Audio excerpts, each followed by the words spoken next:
मित्रांनो, मी राजगुरुनगरच्या डोंगरावर वॉकिंग करत असतो, परंतु दररोज तेच करून मला खूप बोर झालं. त्यामुळे म्हटलं नवीन काहीतरी करावं. दररोज तेच केल्यामुळे खूप कंटाळा येतो, म्हणून म्हटलं की आज आपण दुसरीकडे फिरावं. आजचं नियोजन होतं सातकर स्थळच्या पाण्याच्या टाकीवर जाऊन झोपणे, कारण तेथून एक चांगला व्ह्यू मिळतो. हा वडगाव पाटोळीचा आर्मी लवर कसा पळतोय बघा, काय स्पीड आहे त्याला. मित्रांनो, राजगुरुनगर ते भीमाशंकर या मार्गावर पुलाचे काम चालू आहे. त्या पुलाचे काम आता जवळपास झालेच आहे. हा वडगाव ते सातकरस्थळ गावाचा पूल आहे, परंतु जो भीमाशंकरचा पूल होणार आहे तो शेजारीच होणार आहे. तो खूप मोठा पूल आहे. जो नवीन पूल होणार आहे त्या पुलाचे काम अंदाजे 2030 पर्यंत होऊ शकते. ह्या भागात बिबट्या फिरतो. बिबट्याने खूप मोठे कांड करून ठेवलेले आहे. बिबट्या खूप चालाक असा प्राणी आहे. त्याने जे कांड करून ठेवले आहे त्याचा व्हिडिओ आपल्याला समोर दिसत आहे. आधीच्या काळी नदीला पाणी कमी असायचं, त्यावेळी वडगाव पाटोळी आणि सातकरस्थळ या दोन गावातील लोकांचे एकत्र संबंध यायचे. दोन गावातील लोकांचे मिलन व्हायचे. दोन्ही गावातील लोक एकमेकांना भेटायचे, चहा प्यायची, परंतु आता ते मिलन होत नाही. आता पूल झाल्यामुळे दोन्ही गावातील लोकांचे संबंध येणार आहे. दोन्ही गावातील लोक एकमेकांचे मित्र बनणार आहे. ही सातकरस्थळ गावातील जुनी पाणीपुरवठा योजना आहे. ह्या पाण्याच्या टाकीवर गेल्यावर आपल्याला खूप लांबचे दृश्य दिसते. पाण्याची टाकी जुनी झाल्यामुळे येथून चालणे सुद्धा खूप धोक्याचे आहे. ठिकठिकाणी वायरी पडलेल्या आहेत. ह्या भागात मोकळी जागा असल्यामुळे कायम हवा वाहत असते.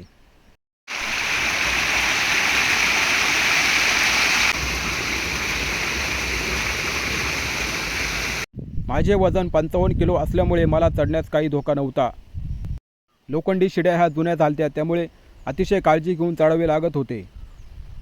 अखेर पाण्याच्या टाकीवर चढाई केल्यानंतर मी वरती गेलो. वरती गेल्यावर मी खालील बाजूचे दृश्य पाहिले. खाली पाहताना खूप चांगले वाटत होते. आजूबाजूचे लांबचे दृश्य असे दिसत होते. नदीला काहीच पाणी शिल्लक नाही. नदीचे पाणी पूर्णपणे खाली गेलेले आहे. ज्यावेळी पावसाळा महिना असतो त्यावेळी सगळीकडे हिरवे वातावरण असते. येथून अतिशय दूरवरचा व्ह्यू दिसत असल्यामुळे माझी सातकरस्थळ ग्रामपंचायतीला अशी विनंती आहे की येथे आपण अशी इमारत बनवू शकता जेथे खूप लोक, महिला, मुली, तरुण मुले जातील आणि लांबचे दृश्य पाहून फोटोग्राफी करतील. आपल्या राजगुरुनगरमध्ये अजून एक नवीन लोकेशन ॲड होईल. सातकरस्थळ गावातील तरुण पाण्याची मोटर चालू करण्यासाठी आला होता. आता तो त्याच्या स्प्लेंडर गाडी बसणार आणि शेतावर जाणार.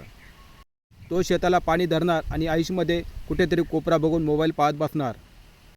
उगाच बाकीच्या लोकांसारखे 9 तास काम करून 4 तास प्रवास करून जिंदगी झंड करण्यापेक्षा आपलं निवांत जीवन कधीही चांगलं. शेतीमालाला बाजारभाव नाही, नाहीतर शेतकऱ्यापेक्षा श्रीमंत कुणीच नाही. सर्वच लोकांना एकमेकांची हमाली करावी लागते, परंतु शेतकऱ्याला कोणाची हमाली करावी लागत नाही. शेतकरी हा त्याच्या जगाचा राजा आहे. ह्या जागेवरून सौरंग्या डोंगर आपल्याला दिसत आहे, जे दत्तगुरूंचे पवित्र असे ठिकाण आहे. आंबेगाव आणि खेड तालुक्यातील लोकांचे श्रद्धास्थान आहे. जेव्हा आपले लग्न होते त्यावेळी आपली बायको आपल्याला चांगली वाटते, परंतु 2-3 वर्षांनी आपली बायको आपल्याला बोर होते. आपण आपली बायको बदलू शकत नाही, परंतु मी भीमा नदीची जागा बदलू शकतो. एका जागी पोल्यामुळे मला बोर होते, त्यामुळे मी वारंवार जागा बदलून पोहत असतो.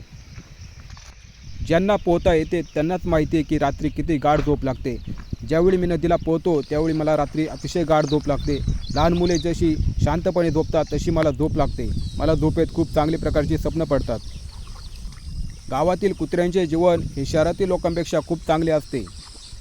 शहरातील लोक बळबळ उठतात, पारुशे कामाला जातात, दिवस ढकलतात, 3-4 तास प्रवास करून घरी येतात, मोबाईल पाहतात, जेवतात आणि झोपतात. त्यापेक्षा गावातील कुत्री पहा किती आनंदाने जगत आहे, फिरायला जात आहेत.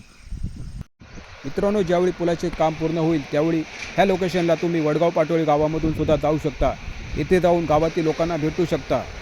एवढं मोठे वाटेत मला जांभळाचे आणि एका लिंबाचे झाड दिसले. तो लिंबू मी आयुष्यात पहिल्यांदाच पाहतोय.